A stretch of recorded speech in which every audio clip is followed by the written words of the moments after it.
mal malisa Kenya mal malisa mal malisa mal ga malisa mal malisa mal me malisa Hararge mancha karani Hararge mancha karani jidda fardale jitse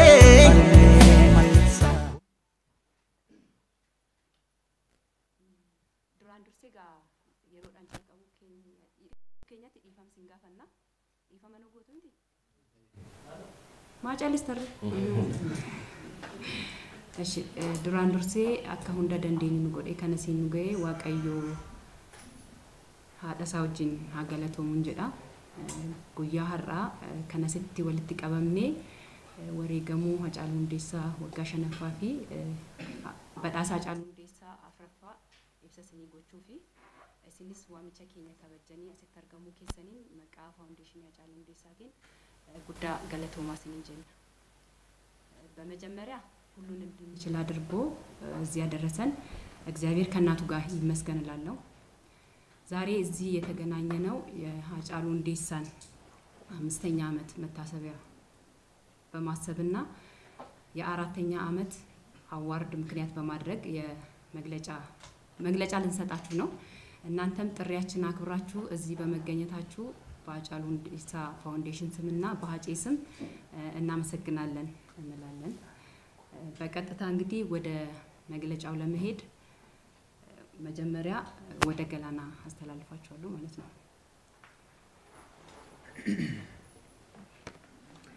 አየ አርካፉኔ በጋጅና ጋዋሉ አርጌ ኩን ኢብሳ ሚዲያ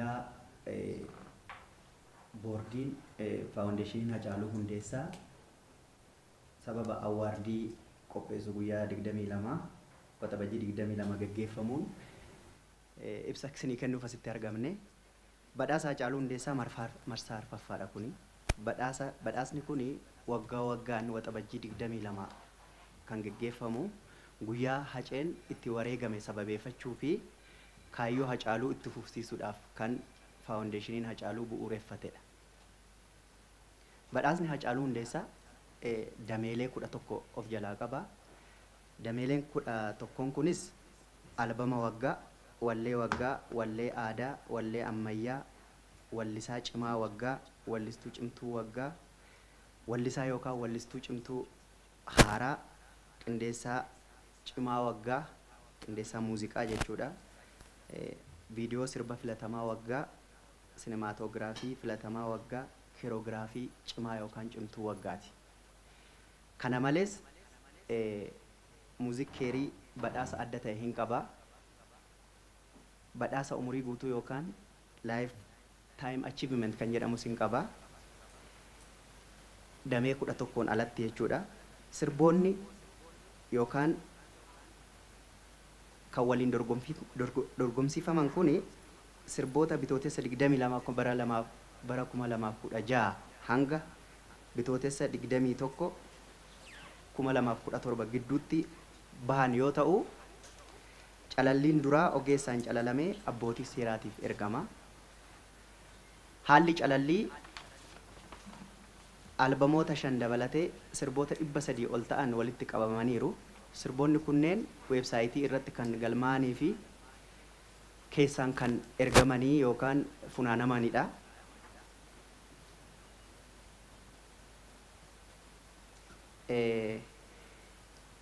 Dameelee kana keessatti abbootii seeraa yookaan gulaaltonni yookaan wanni qaamni abbootii seeraa waan kana ilaalanii abbootii seeraa 35 of keessaa qaba. Marsaa tokkoffaatti abbootiin seeraa ogeeyyii artii ta'an sirboota irratti kallattii 5 hanga 9 dameelee ergamanii hunda irratti qabxii kennu. Marsaa lammaffaa irratti abbootiin seeraa jiran irratti abbootii kabajaa yookaan top 10 irratti qabxii ni kennu. Top 10 keessaa immoo top 5 fi haala qabxii ittiin adda bahaniin sagalee uummataatiif ni dhiyaata. Haalli qabxiin itti kennamu parsantii 90 ogeessota seeraatiin yookaan abbootii seeraatiin kennama. parsantiin 10 sagalee uummataati. Filannoo uummataatiif sirboonni baan yookaan dameeleen bahanii damee 11 keessaa 7. Isaanis albama waggaa, wallee aadaa, wallee ammayyaa, weellisaa cimaa waggaa, weellistuu cimtuu waggaa, weellistuu haaraa yookaan baranoo fi kiroogiraafii. Dameeleen hafan irratti ogeessotaan qofa qabxiin kan kennamu ta'a. Isaanis wallee waggaa, qindeessaa cimaa waggaa, viidiyoo sirba filatamaa waggaa fi sinemaatoogiraafii filatamaadha.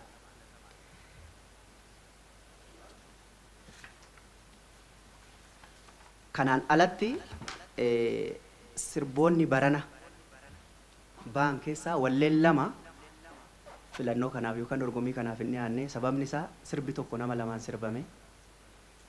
Sirbi furtuu jedhu Shukurii Jamaalii fi Hawwii Echi Qananiitiin sirbame. Sirba kana lamaanuu iddoo tokkotti dorgomsiisuu waan hin danda'amneef ulaagaa awaardii Hacaaluutiin keessaa hafeera. Kan biraas Elsaa Nugusee fi Meetii Yoosef kan jedhamtu Dammulee sirba jedhamu lamaaniin waan sirbaniif lameen kun hin dhiyaanne. Gabaabumatti ibsii miidiyaa farra kenninu kana fakkaata. Horaa bulaa deebanaa.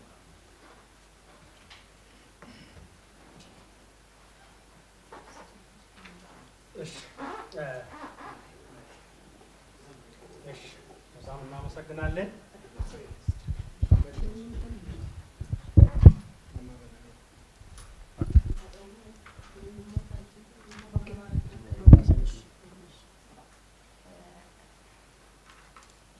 Isaanii maanaajara faawundeeshinii Hacaaluu Hundeessaati. Amaariffaan akkuma ibsanii gara isaaniitti isiniif dabarsina jechuudha. Maqaan isaanii አመሰግናለሁ። እኔ እጩ ዶክተር ኢንሳ ደቻሳ ባኢሳ እባላለሁኝ። ቅድም እንደተገለጸው የሃጫሉ ሁንዴሳ ፋውንዴሽን ኤክስኪዩቲቭ ዳይሬክተር ነኝና አሁን ዛሬ እዚህ የተገኘ ነው የሃጫሉ ሁንዴሳን አዋርድ በየአመቱ ሰኔ 22 ይከበራልና ለዚህ መግለጫ ለመስጠት ነውና የተገኘ ነው።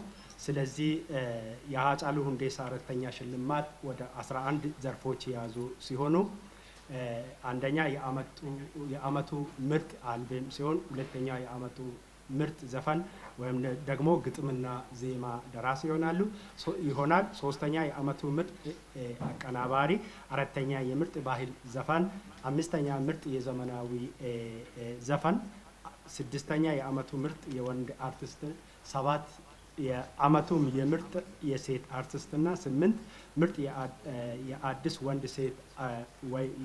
ወንድ ወይንም የሴት አርቲስት ሲሆን 9ኛ ምርጥ የአመቱ የሙዚቃ ቪዲዮ ዳይሬክተር፣ 10ኛ ምርጥ የአመቱ ሲኔማቶግራፊ በሙዚቃ ቪዲዮ፣ 11ኛ ምርጥ ውዝዋዜ ሲሆን እንዲሁም ሙዚቃ ኬር እና ላይፍ ታይም በውስጡ የያዘው ነው። ለውድድሩ የቀረቡት ዘፈኖች ከመጋቢት 22 2016 እስከ መጋቢት 21 2017 የወጡ ዘፈኖች ናቸው። የመጀመሪያ መጣሪያ በባለሙያዎች ሲደረግ የመሰባሰብና የማጣሪያ ሂደት 5 አልበሞች ጨምሮ ከ300 በላይ ዘፈኖች ተሰባስበዋል።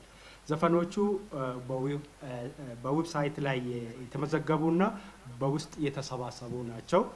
ስለዚህ የተሰባሰቡት ዘፈኖች በባለሙያ ከተጣሩ በኋላ በሚመለከታቸው ዘርፍ ውስጥ የተመደበው ወደ ዳኛ በመላክ በሁለት ዘርፎች የሚታዩ ናቸው።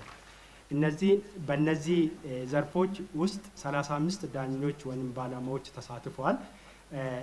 በአንደኛ ዙር በእያንዳንዱ ዘርፍ 5 እስከ 9 ዳኞች የሙዚቃ ባለሙያ ተሳትፈዋል። በሁለተኛ ዙር ግን ባሉት ዳኞች ላይ 2 ተጋባዥ ዳኞች ተጨምሮ ቶፕ 10 ላይ ነጥብ ይሰጣሉ። ከቶፕ 10 ውስጥ ቶፕ 5 በውስጣቸው ለህዝብ ድምጽ ይወጣሉ። የድምጽ አሰጣጥ 90% ለህዝብ በባለሙያዎች ይሰጣል። ከ10% ለህዝብ ይፋ ይሆናል ማለት ነው።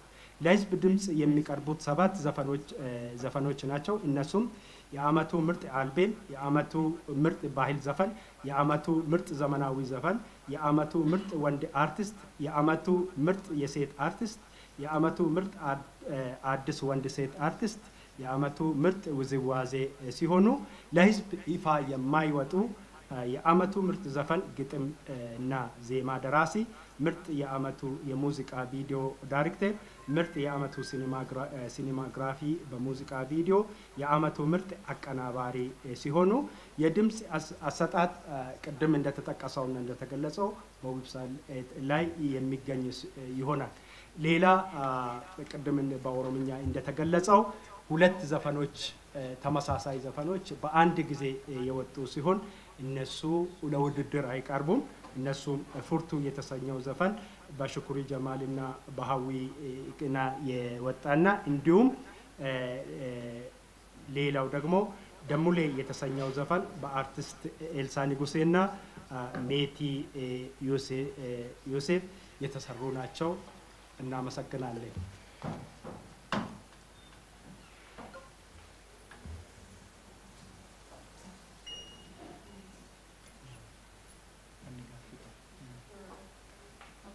asirratti namoonni gaaffii qabdan gaaffii keessan dhiyeessuu dandeessu. ጥያቄ ያላችሁ ሰዎች ጥያቄ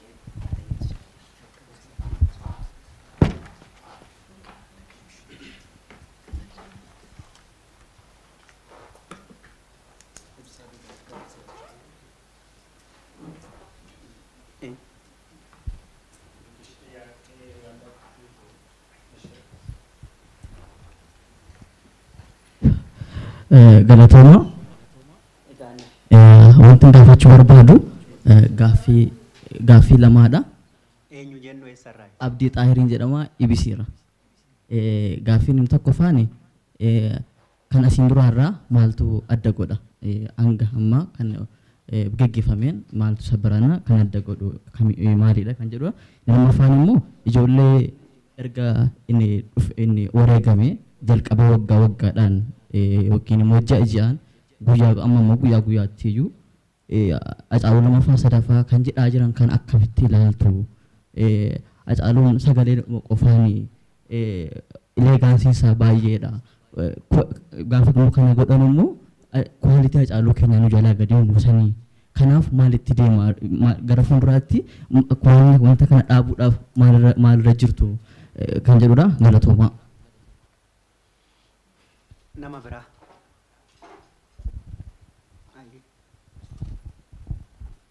Galatoma ani Habtaamuun jedhama BBC irraa gaaffiiwwan gaggabaabduu lamaan qaba. Inni tokko tarii hojiilee faawundeeshinii Hacaaluu Hundeessaa hojjechaa jiru muraasa osoo nuuf kaastanii yaada. Sagantaa badhaasaa kanaan alatti hojiilee misoomaa birootis akka hojjetu hin beekna. Sadarkaa maalirra akka jiru. Kan biraa tarii badhaasa marsaa jalqabaa irratti natti fakkaata.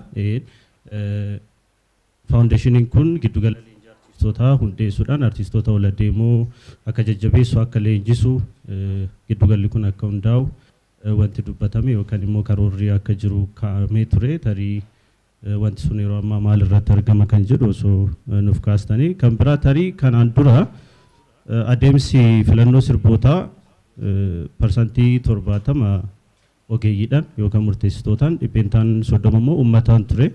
Tarii amma 90 ogeeyyiidhaan 10 immoo uummataan akka ta'u ta'eera. Tarii sababa yoo qabaate osoo isa nuuf ibsitanii. Galatooma.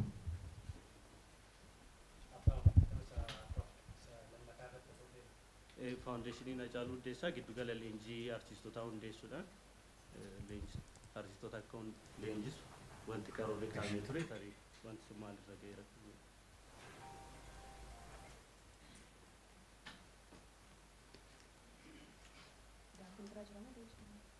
nama biraa maayikii kennaaf.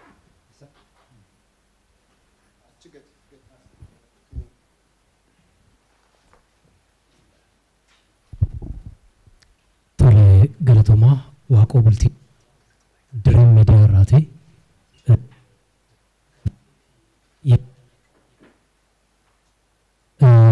Inni jalqabaa hojiiwwan hojjetaman hundi isaanii hojiiwwan jajjabeeffamanidha. Hojii kana hojjechuudhaaf kaka'umsi isin gootan baay'ee namatti tola. Galatooma jechuun. Gaaffii ani gaafachuu barbaadu kanaan dura marsaa sadii gaggeeffame irratti miira uummataa fi komiis ta'e jajjabina akkamittiin ilaaltanii turtanii badhaasa irratti komiis yoo ta'e miira uummataa irrattis qorannoon isin gaggeessitan maal fakkaata? Akkasumas immoo gaaffii jalqaba kee irraa wajjiniin kan wal fakkaatu adda isa taasisuu caalaa yookiin maaliin fooyyooftanii dhuftan? Maaltu fooyya'e? Isa jedhudha. Kan biraa immoo dhimma miira uummataa wajjin wal qabsee Hacaaluu Hundeessaa Awaardii fi akkasumas faawundeeshinii hawaasa keessatti akkamittiin hojjechaa jira? Hacaaluu Awaardiin kun immoo uummata keessatti hammam gadi bu'eera, uummanni hammam beeka? Guyyaama sagantaan kun gaggeeffamu qofa waa'ee Hacaaluu Awaardii dubbachuu caalaa miira uummataa fi Hacaaluu Awaardii akkamittiin walitti fiduun danda'amee jira? Qorannoo yeroo yeroodhaan gaggeessaa jirtan maal fakkaataadha? Galatooma.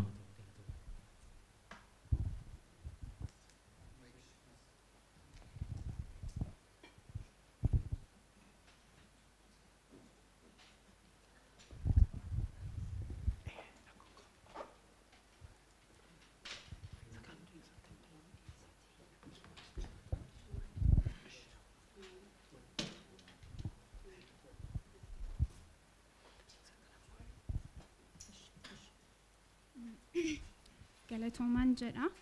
Antiikoo Isaayyaasin jedhama. Risaa miidiyaa irraati. Egaan har'a kaayyoon nuti walitti qabamnee fi ibsa Awaardii Hacaaluu irratti ibsa kennamuufidha. Kaayyoon Hacaaluu faawundeeshinii keessaas badhaasii Hacaaluu isa tokkodha. Gaaffiin kunis kanuma wajjin kan wal qabatudha jechuudha. Ibsa har'a kenname irratti badhaasa gosa 11dha kan inni kennamu. Akkuma kan barreen gaddaati yoon dogoggoruu dhaabadde artistiin tokko gaaffii kootiin amma artistiin tokko badhaasanii amma gosa badhaasaa amma 11 tarreeffaman kana keessatti gosa meeqaanidha kan inni dorgomuu danda'u kan jedhudha gaaffiin koo. Galatooma.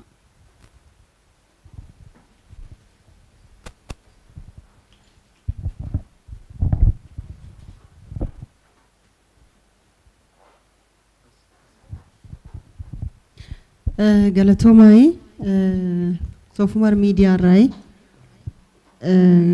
gaaffii lama sadan tokkoon qaba akka yaadaattis wantootan kaasuun qaba.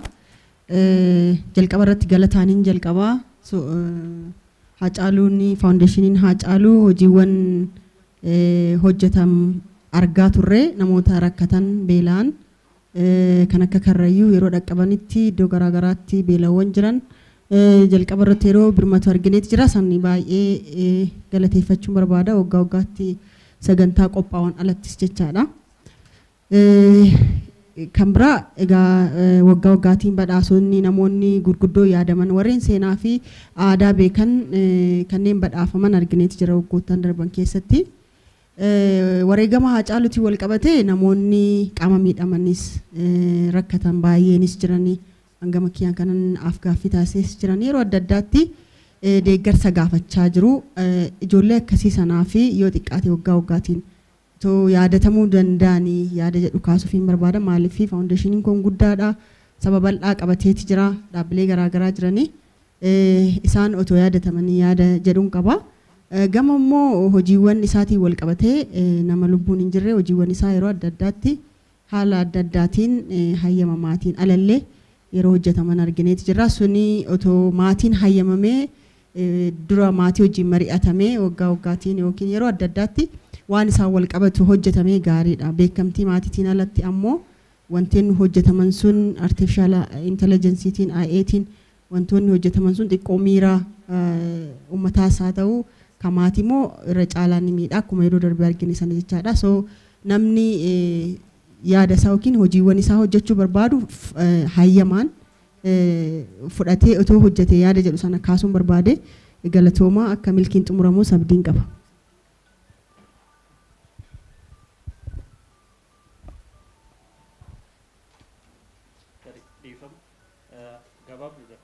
adeemsa sagalee kennuu eegalameera yoom xumurama kan jedhu achumaan osoo taasifamu.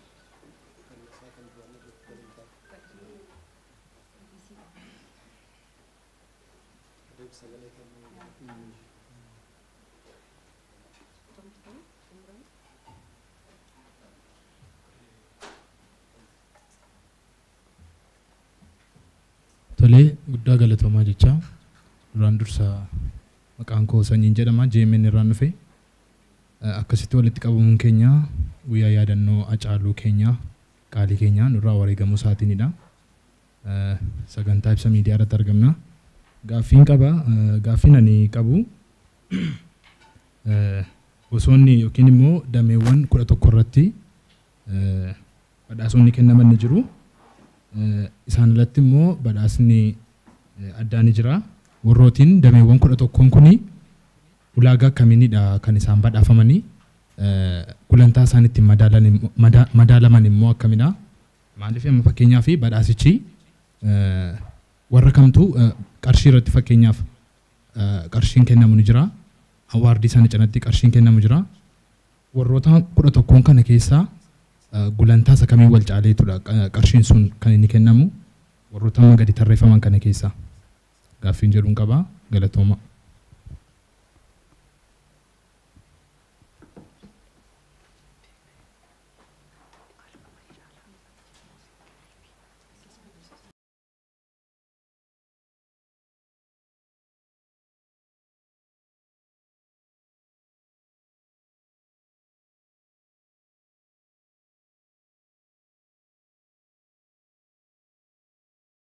Toma gaaffii nu gaafattanii fi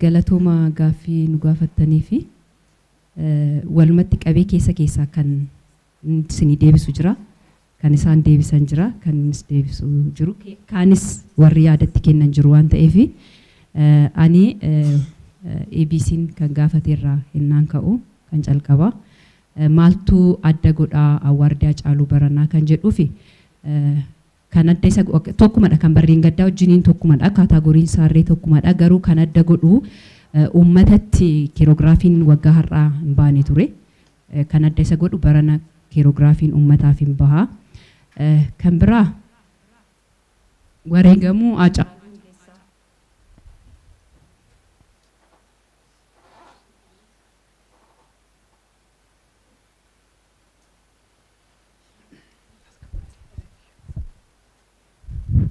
dhiifama wareegamuu Hacaaluu Hundeessaa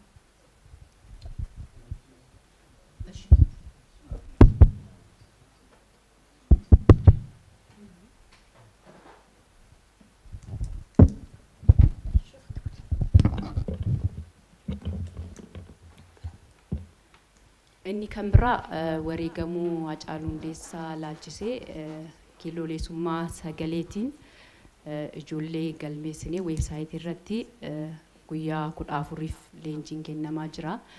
Kuni adda isa godha jechuudha awwaardii keenya baranaa.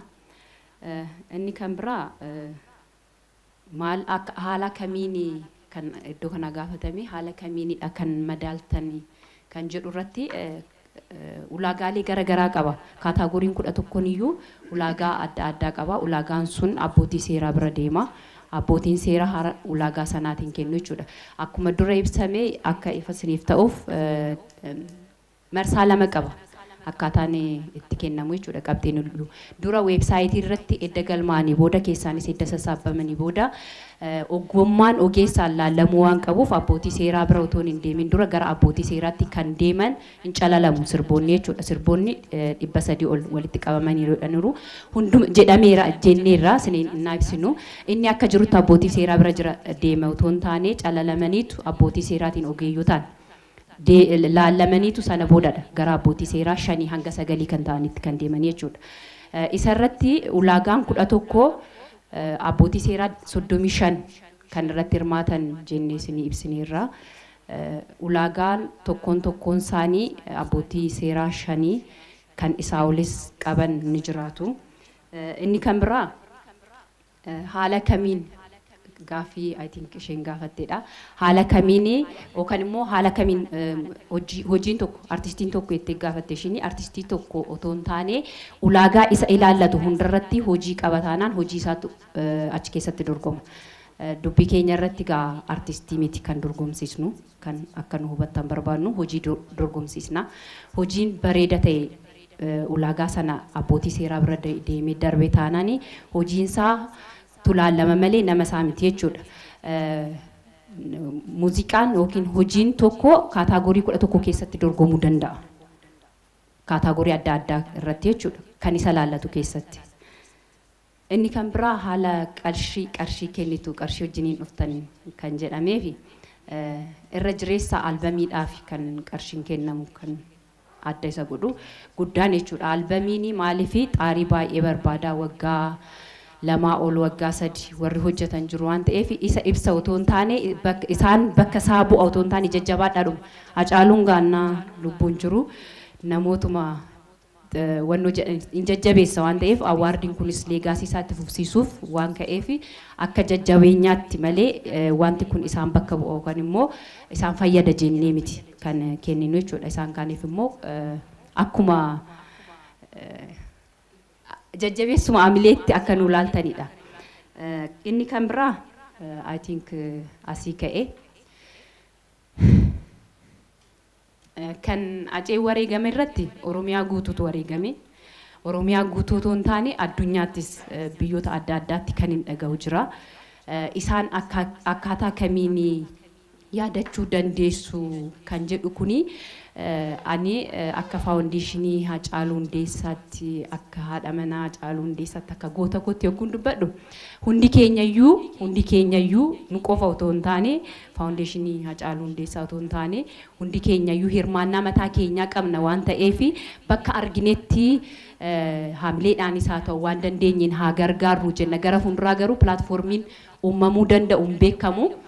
Nama gaafannus nama gaafachuu qabnus yoo jiraate ta'e otoo isinitti informnu gootanii jechuun barbaada kanarratti. Inni kan biraa faawundeeshinii jechuun namni akka nu hubatu kan barbaannu manni kun durannaa dhuftan duwwaa ture miti. Amma edda namni seenedha kan guute. Faawundeeshiniinis jechuun duwwaadha. Duwwaa yogguu ta'u ummatuma wajjiniin taane sunuma wajjiniin taane faawundeeshinii kana gara fuulduraatti deemsisna malee addatti faawundeeshinii waan qabuuf waan gargaaru. Akkan qabaanne akka hubattanidha. Kanarratti gara biraatti yoon seeneen beeku malee faawundeeshiniin Hacaaluu Hundeessaa SMS 7855 qaba. Kanaan dura ka waggaa 4 keessatti hojii gurguddoo akka calqabaatti hojjeteera. Iyyadattu isinis Booranatti wanti hojjetame gara Wallaggaattis waan hojjetame hin beektu waan ta'eef kana caala daran cimsinee akka hojjennuuf isinis nu duukaa dhaabbattanii abbootiin qabeenyaas haa ta'u warri nu gargaaruu barbaadan asumaan akka faawundeeshinii Hacaaluu Hundeessaa gargaartan dhaamsa kun dabarsa. Gaafii isa afeef otoo hin taane gaafii tokko waa'ee komii irratti jajjabin irratti kan ka'e egaa komiinis abbaan ofiin argu gorroo durmni margu abbaan ofiin argu jedhama mitiire. Biiroon keenya yookaan immoo biiroon faawundeeshinii Hacaaluu Lidataa gamoo Awaash irratti argama. Namoonni fedha qabdan nu gargaaruu barbaadan komii nu dhiyeessuu barbaadan achitti dhuftanii otoo komii nu kennitanii walumaan taaneeti komii sanas yaada sanas adeemsisuu dandeenya yaada jedhuun deebisa. Kan biraa yaada waa'ee acee irratti sirba aceen gaa yogguu taphatus yogguu kolfus yogguu nama qabachiisus inuma sirba mitiire. Namoonni hedduun hin beektu namoota hedduu biras sagaleen isaa jira. Hacaaluun yogguu akkas godhu nama qabachiisuudhaaf kan gale nama qabachiisuudhaaf yookaan immoo sirba sana akkaataa kanaan sirbi jedhee kan kenneefidha namoonni tokko kan baasanii. So kuni jaalalarraa kan madde ta'uu danda'a. yaada koo yookuun kennu baay'ee namatti sin dhagahama namni akkas hojjetu sun Hacaaluun utoo jiraatee utoo lubbuudhaan jiraatee gaafii kiyya kun gochuu danda'a utoo Hacaaluun lubbuun jiru utoo isa hin eeyyamsiisiin baasuu danda'aadha inni kan biraa hojiin adda addaa jiraachuu danda'a waan ta'eef Haceen kwaalitii jaalata hin beektu baay'ee utoo dhuma isteediyoo keessa iyyuu hin galin sagaleen isaa baay'ee miidhagaa baay'ee bareeda kun immoo kennaa waaqaati waan kiyya ta'eef baay'een itti boona waan jettan jechuu dandeessu I don't know kanaaf iyyuu namoonni akkasitti sirbisaa isin bira jiru utoo dandeessanii Hacaaluun utoo jiraate utoo ka'ee nu laalee yaada akkamii nu kenna maal nuun jedha jettanii utoo of duuba deebitanii ilaaltanii bareeda natti fakkaata yaada koo kanumaan nan xumura yaadaaf immoo በአማርኛ እሺ አማሪፋን ሳሂ እሺ ሰመራይዝ ያንን እሺ ኦኬ እሺ አይ ቲንክ ቮቲንግ ሲስተሚን ሀራራ ካሴ ቮት ጎቹ ደንዴሱ ጉያ ኩዳኒፍ ዌብሳይት ይረቱራ ይቹዳ ሁንዲ ኬሰንዩ ወረድኝ ስርበ ድንቅሲፈተኒ ፊ እቲ ቦሃርተን አካፊለተን አስማናን አምሰኮ ደበርሳ ይቹዳ አመሰግናለሁ ወደ አማርኛው ስመለስ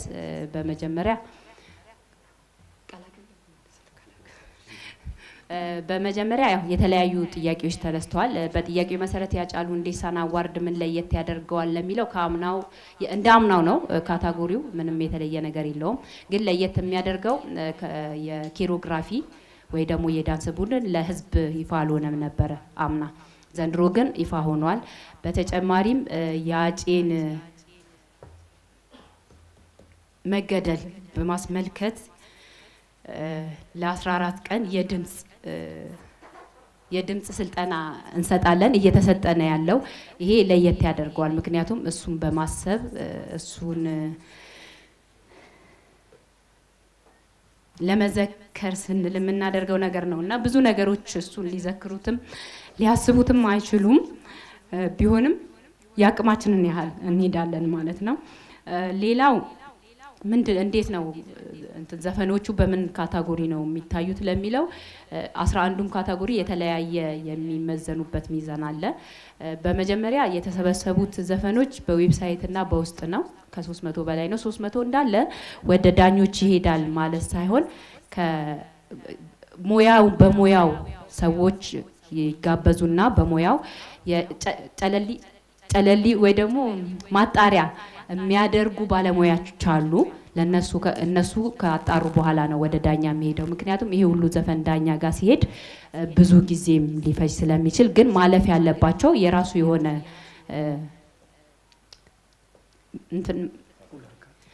ካታጎሪ ስላላቸው እያንዳንዳቸው ዘፈን ላይ የሚመደቡበት ይሆናል ማለት ነው አንድ ዘፈን እኛ እዚህ ጋር ሰው ወይ ደግሞ ሁሉም እንዲያስብ እንፈልገው ሰውን ሳይሆን የምናወዳድረው ስራን ነው ስራን ነው የምናወዳድረው አንድ ስራ ወይ ደግሞ የአንድ ሰው ስራ ስንት ቦታ ሊገባ ይችላል ተብሎ ለተጠየቀው አንድ ስራ ካታጎሪው የሚመለከተው ከሆነ 11ዱም ውስጥ መወዳደር ይችላል ማለት ነው የሚገደበው ነገር የለም እያንዳንዱ ካታጎሪ ውስጥ ከተመደበ በኋላ ለዳኞች ይሰጣል እዚህ ጋር ዳኞቹ ከ35 ዳኞች ናቸው የዘንድሮ አዋርድ ላይ የታጩት ወይ ደግሞ ነጥብ የሚሰጡት ማለት ነው ይሄ ወደዛ ከመሄዱ በፊት ሁለት ዙር ነው ያለው አንደኛው ዙር የተመረጡት ወይ ደግሞ የተመረጡ ዘፈኖች ወደ ዳኞች ይሄዳል እንዳሉ በካታጎሪዎቹ ከዛ እነሱ ነጥብ ሰጠው ከተመለሰ በኋላ ቶፕ 10 ይወጣል ቶፕ 10 ከወጣ በኋላ እዛ ቶፕ 10 ላይ ሁለት ተጋባዥ ዳኛ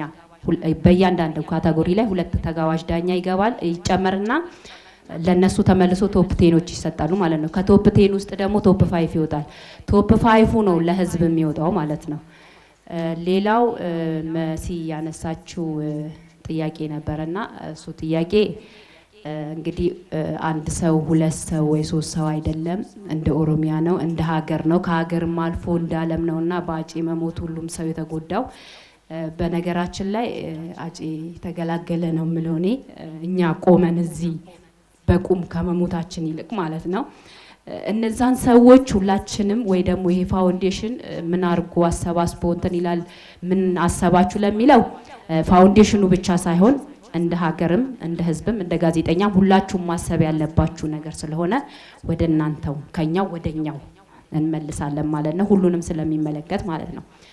ያልተመለሱልን መልሶችም ስላሉ ያን ነገር መጠየቅ ካለብንም አንድ ላይ እንጠይቃለን ለማለት ፈልጋለሁ። ሌላው ምንድነው ቅሬታ ወይ ደግሞ ቅሬታ ተቀብላችኋል ወይ ለሚለው እንግዲህ እኛ ቅሬታ ለማቅረብም ሆነ ለመቀበል ዝግጁ ነን። ቢሮአችን ልደታ አዋሽ ህንጻ ላይ ይገኛል፣ 3ኛ ላይ ማለት ነው። እዛ መታችሁ አጬን የምትወዱ የአጬ ሌጋሲ ማስቀጠል የምትፈልጉ ሁላችሁም ይመለከተናል፣ ይሄ ነገር ይመለከተናል ለምትሉ ሁሉ እዛ መታችሁ ሀሳብም ይሁን አስተያየት መስጠት ትችላላችሁ። አብረን አንድ ላይ ሆነን ነው ያጫሉን ሌጋሲ የምናስቀጥለው። አንድ ጥያቄ ደግሞ የቀረው አጬ በህይወት እያለ ሲሄድም ይዘፍናል፣ ሲቀመጥም ይዘፍናል፣ በተለያየ ቦታ የተለያየ አክሽኖችን ይወስዳል እና በተለያየ ጊዜ እኔ በማቀው ልክ ሰዎችን ድምጽ ለማስያዝ እሱ ይዘፍናል ወይ እንደዚህ አድርጉ ብሎ ይናገራል። ኢቭን እንደዚህ በመልበት ሰዓት እኔ እንቅስቃሴዎቹ ሁሉ ፊቴ ነው የሚመጡትና ያንን ነገር አንዳንድ ሰዎች ለፍቅርም ይሆናል እሱንም ለማሰብ ይሆናል ለክፋትም ነው ብዬ አልወስድም። ግን አንድ ነገር ከማድረጋችን በፊት እኛ ስናደርገው ትክክል ነን ወይ ደግሞ እኔ እዚህ ጋር ስናገር ይሄን አነጋገር እኔ ትክክል ነኝ ወጥቶ ሰዎች ጋር ሲደርስ ግን ምን ይፈጥራል የሚለውን መጀመሪያ ከማድረጋችን በፊት አስበን በስነ ስርዓት አመዛዝነን ብንሄድበት የሚል መልስ ነው የምሰጠውና እያንዳንዳችሁ እንግዲህ አንዳንዳችሁ ሰዎች ጋር ብዙ ሰዎች ጋር ሊኖር ስለሚችል ያንን ነገር ባታደርጉ በመታደርጉበት ሰዓት ደግሞ ቆም ብላችሁ ብታስቡ አጫሉ ስቱዲዮ ገብቶ ሲሰራ ካልጣመው ራሱ ደግሞ ነው የሚሰራው። ግን እንደዛም ሆኖ በሚዘፍንበት ሰዓት ስቱዲዮ ቢገባም ባይገባም ኳሊቲ ያለው ድምጾቹ እንደዛ ጥራት አለው። እንደዛ ስል ግን በኩራት ነው የምናገረው። ይሄንን ስናደርግ ግን አጫሉ ቢኖር እናደርጋለን ወይ? የመጀመሪያ ጥያቄ አጫሉ ቢኖር እናደርጋለን ወይ? ይሄንን ስራ እንደዚህ እናወጣለን ወይ ብለን ብናስብና ብናደርግ ጥሩ ይመስለኛል። ደግሞ ፋውንዴሽን አለው፣ የራሱ ተቋም አለው። መታችሁ ከተቋሙ ጋር እንኳን አውርታችሁ የሚሆነውን ነገር ጠይቃችሁ ብትሄዱም ጥሩ ነው። በነገራችን ላይ እንደዛ ስል አጫሉ ያንድ ሰው ብቻ አይደለም፣ የኔ ብቻ አይደለም። አጫሉ የህዝብ ነው። የህዝብ እንደሆነ መጠንም የሁሉም እንደሆነ መጠን ደግሞ ሁሉም ሊቆረቆርለት ይገባል።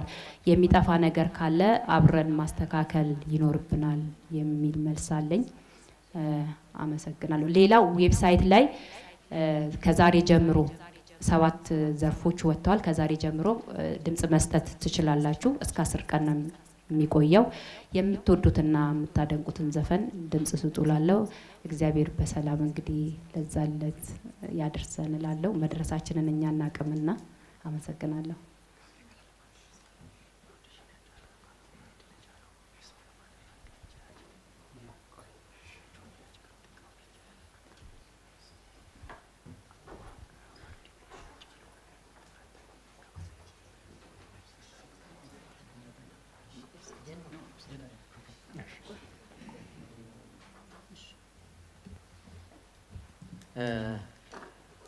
Egaa waan haftee hin jiru maaltu adda godhaa kan jedhu kan dura ka'ee jira.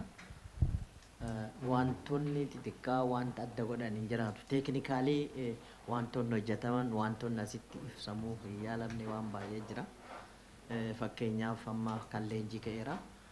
Kana malees komiidhumarraas ka'anii alaa ta'u kanaan dura parsantiin 70 kennamaa ture amma gara 90 ta'eera. Innis maalidhaa fi yaada uummata marraa ka'ee kan ta'edha. Sababa mataa isaatii qaba. Kunillee kan adda isa godhu qaba.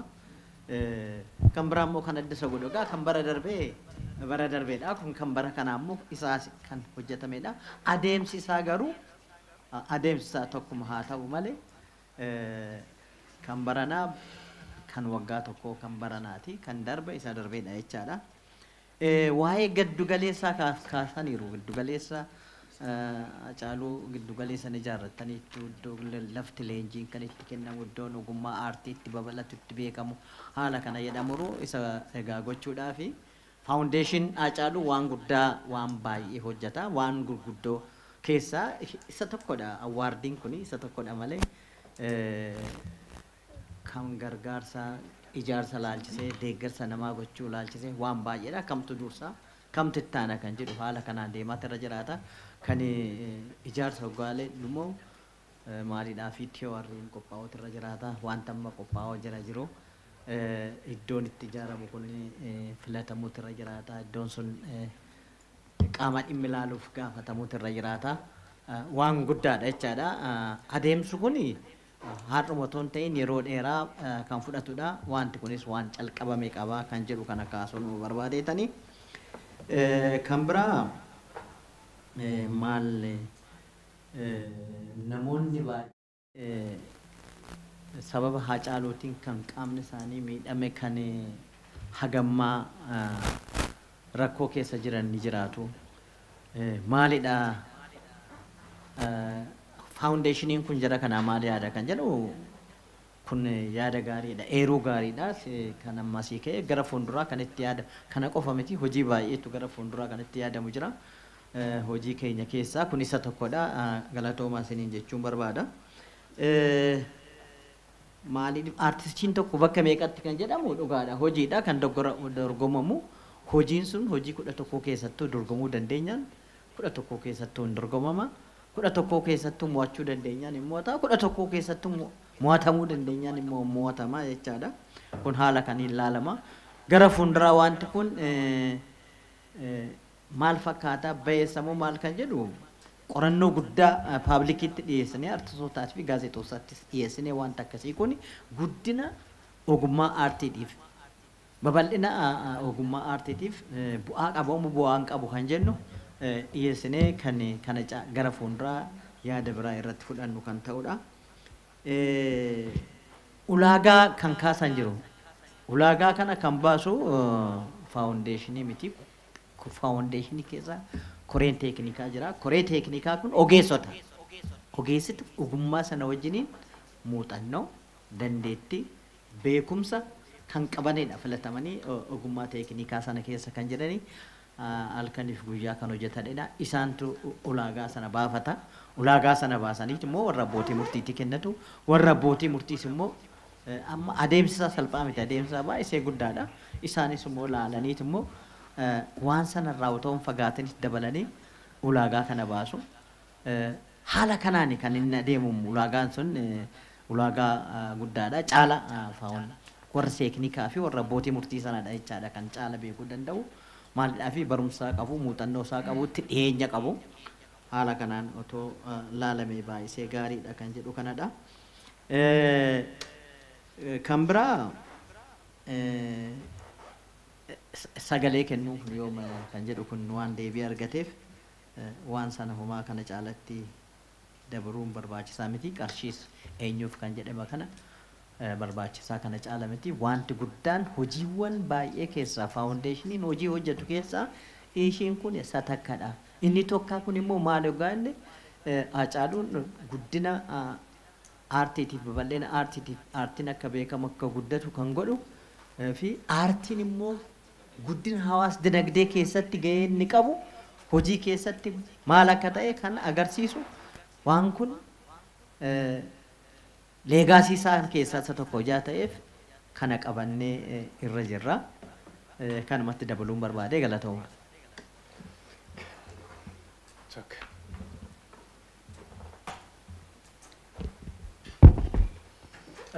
Galatooma amma afaan Oromootiin an deebi'a. Wanti baay'een deebi'eera. Gaaffii deebi'an irra deebi'uu hin barbaadu baay'een sirriitti bilchaatanii waan yaada bilchina qabuun deebi'anii gaafuma tokko duwwaa fi jeneraal akka waliigalaatti waa tokko jechuun barbaada. Inni kunis faawundeeshiniin Hacaaluu Hundeessaa maal hojjete hanga hammaatti kan jedhu gaaffiin tokko gaafatamee ture. Akkuma beekamu faawundeeshiniin Hacaaluu Hundeessaa hojii gurguddoo baay'ee akkaataadhuma kaayyoo qabatee jiruu fi karoora qabatee jiruutiin hojii gurguddoo hojjeteera. Hojii gurguddoo yoo jennu sagantaan badhaasaa kun isa tokkodha. Inni kun akkuma beekamu arfaffaa qophaa'aa jira. Bara 2022 kaasee kan hojjetaa turedha. Inni kun immoo yoo rabbi jedhe kana fuulduraattis kanuma itti fufuudha jechuudha. Artistoota keenya jajjabeessuun, guddisuun, kaayyoon isaas kana guddisuudhaaf waan ta'eefi kaayyoo sana qabatee kanuma itti fufu ta'a. Kan biraa akkuma tarii baay'een keessan beektanis dhageessanis sababa hongeetiin uummata godina Booranaa hongee bara 2022 2021tiin kan ka'e bishaan boollaa guddaa tokko qotee bishaan qulqulluu uummata sanaan qaqqabsiisuudhaaf bishaan boollaa guddaa naannoo miliyoona birrii qarshii miliyoona 30 oliin hojjetee almost uummata 53,000 ol tajaajilaa jira jechuudha. Hojii guddaadha kan inni hojjete. Kan biraa karaa barnootaatiin daa'ima alqaqalleeyyii yookaan abbaa yookaan maatii hin qabne vulnerable children warra jennu kana magaalaa Sabbataa fi magaalaa Ambootti dhaabbataan 2022 kaasee ijoollee 60 maateeriyaalii barnootaatiin deeggaraa jira. Ammas kana kan itti fufne cimsinee itti fufnuufu kan babal'isnu ta'a jechuudha. Akkuma kana ammas godina lixa Wallaggaa sababii konfliktiitiin walitti bu'iinsa lolaan kan qeesaan irraa buqqa'aniif qorichaa fi meeshaalee adda addaa yeroo adda addaa bitee uummata sana qaqqabeera.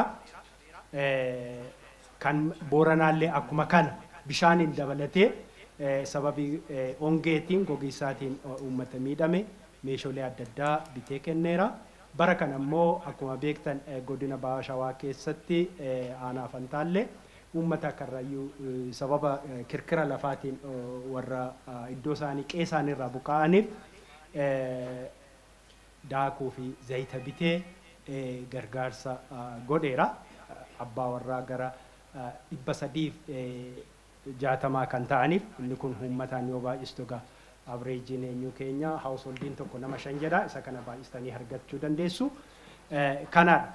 Walumaa galatti kuni hojii xiqqoo jalqabbii kanatti hojjetamedha. Garuu waa'ee faawundeeshinii Haacaaluu Hundeessaa yoo yaadnu amma sadarkaa irra jirrutti iddoo isa gitu hin geenye. Jalqabbiidha malee. Jalqabbiidha. Mucaan tokko gaafa dhalattee maddee gaafa jajjabaatte hin curruqxi miti harka afuriin miila afuriin deemti mitiire. Hangasi curruqqirra jirra malee miila lamaan kaanee deemnee dhaabbachuurra hin geenye. Kana beekuun barbaachisaadha. Haceedhaan kan gitu faawundeeshiniin kun kan yaannu gara fuulduraattis kan yaannu tarii laayisansiin kan fudhatame eeyyamni kan fudhatame federaala irraatii siviil soosaayitii qaama federaala irraatii Oromiyaa keessa bichaa irratti miti kan hojjennu. Yoo rabbi jedhu nu gargaara guutuu Itoophiyaa guutuu gaanfa ardii Afrikaa irratti addunyaa irratti hojjennee hacee maqaa isa gitu sadarkaa addunyaatti faawundeeshinii kana guddisuudha kan barbaannu. Kanaaf isa kanaaf immoo tumsa uummata kanaa hundumaa barbaachisa jechuudha. Tumsa yoo jennu maallaqa jechaadha. Yaanni maallaqa guddaadhaan hin argamne hedduutu jira waan ta'eef yaadaan beekumsaan diinagdeedhaan maallaqnis barbaachisaadha. Yoo akkana jedhu barbaachisu jechuu miti. Isa kanaan yoo wal bira dhaabbanne faawundeeshinii kana immoo sadarkaa addunyaa sadarkaa hacee gitutti guddisuu hin dandeenya. Ni kanuma jechuun barbaada. Tarii Amaariffaan irra deebi'amuu yoo barbaade kanuma jechuun barbaada. Inni kaan already gaaffiin waan ka'eef baay'ee irra deebi'u. Tarii waa'ee ijaarsa waan xiqqoo tuquun barbaada. Obbo Diimaan kaasaniiru waa'ee jiddugaleessa leenjiidha kan jedhu inni karoora keenya keessa jira. Karoorri yaa'u action plan karoora waggaa tokko strategic plan karoora waggaa 5 qabna. isa kana keessa jira strategic plaanii waggaa 5 keessa jira isa kana keessa hammallee sochiin jalqabne jira jechuudha sochii jalqabne keessa koreen boordii keessa dhaabbatee standardi jalqaba otoo lafa gaafachuutti hin deemin maal jechuutti hin deemin standardiin ba'uu qaba isa kana standardii isaa ogeessaan qorachiisnee koree kanaaf dhaabneerra adda qorachiifne immoo edda TORin projectiin designin hojjetame gara lafa gaaffiitti deemne gara ijaarsaatti deemnaa jechuudha processin jalqabeedha jechuudha kanaaf taa'an jirru kanaaf isa kana immoo wal hubanne yeroo hundumaa waggaa waggaatti otoo hin taane ji'a ji'aan guyyaa guyyaan torbeen hojii kana waliin hojjechuudha qabna baay'ee galatooma.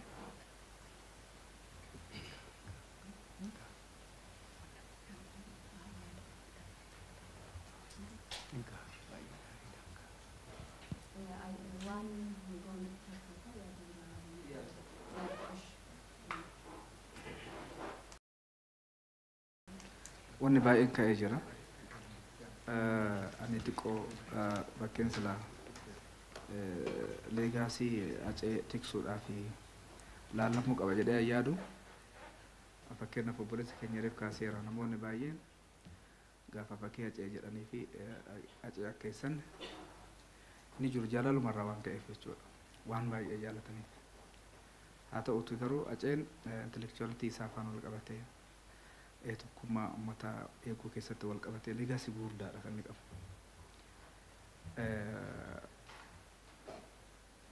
Kuni fakkeenyaaf namoonni baay'een akkana jedhan haala leegaasii isaa kan ittiin tiksuu danda'amuun odoo ta'ee namoonni fakkeenyaaf akka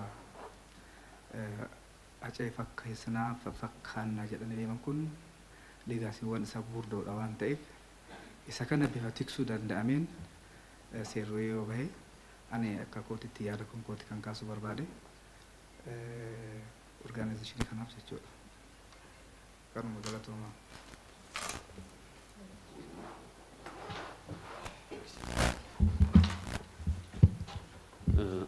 Artist Gada Hamdaa jedhama. Waa baay'ee kaasuu hin barbaadu garuu dirqama. Yaada kennuu barbaade dirqama waan keessa kiyya jiruu fi waan osoo hin dubbanne xiqqoo itti gaabbanne dubbachuu barbaada. Faawundeeshiniin haa caalu iskooppii amma nuti keessa jirruu fi itti yaadaa jirru kanaa ol jedhee yaada. Maybe hundi keenya umri keenya walakkaa jiraannee xumurree jirra. Waggaa 50 ol waggaa 50 booda namni kunneen hin jiru ta'a hundi keenya jechuudha. Sabni tokko uummanni tokko waan isa tokko godhu osoo hin qabaanneetiyyuu itti yaadee naadashiidhaan waan seenaa somaatu uumate waan uummanni sun itti jalatti itti uumata biyyi kamiyyuu jechuudha. Hacaaluun baay'ee nama carra qabeessa jedhee yaadaanii tokkummaa uummata kanaatiif uummata Oromoo amantiilee garagaraa baay'ee jira qabu kanaaf feestivaalii akka Irreechaa wanti tokko nu godhu baay'ee jira. Baay'ee Hacaaluun akka Irreechaa fa'aa akka waan Oromoo tokko godhuu gaaddisa Oromoo guddaa jedhee yaada.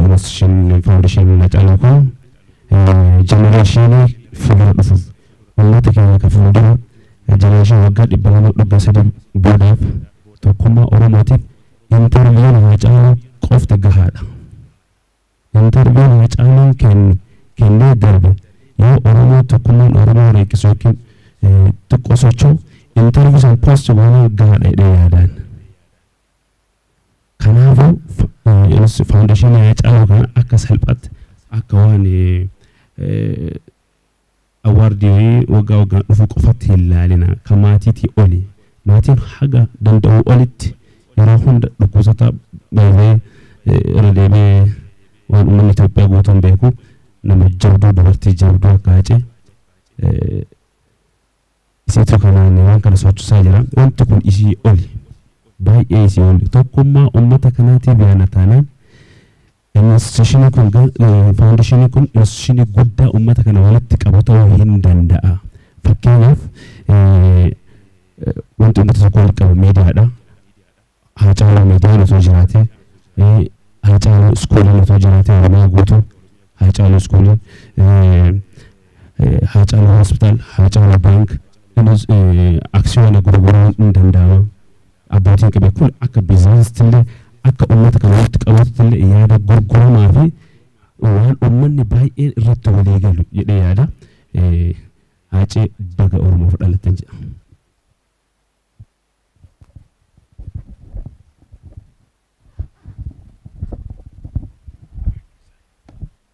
Galatooma hundi keessanii yugaa waamicha keenya kabajanii dhufuu keessaniini yaanni hafes wanti hafes waan jiru natti fakkaatu dhumarratti akkuma duraan jedhame weebsaayitii irratti galtanii sirboota yookaan hojiiwwan dinqisiifattanii fi jaalattan akka filattan asumaan ergaan dabarsuun barbaada.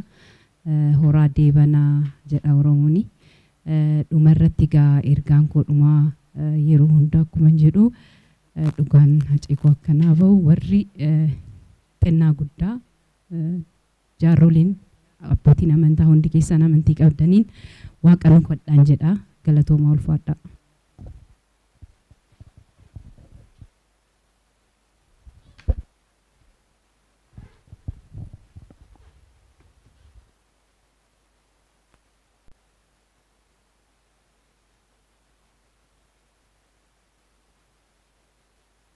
Danga dabarang kerong falma murtese Kerong falma murtese Adda gensa fumbetu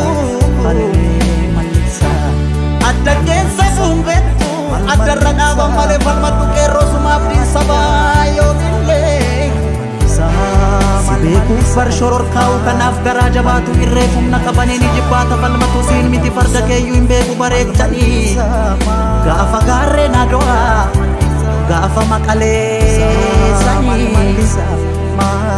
Gameessa ko yabbada ma yabbada de yabba shanko Sisori farda kee qopheessi eeboo kee karee soroorsi gaachana fannoorraa buusi roorroo didee sirra marse maaliif nuuta mana teesse Alaa eegaa hin abjooti abjuun taane Fadhu farda kee falmi 4 kiiloo situ aane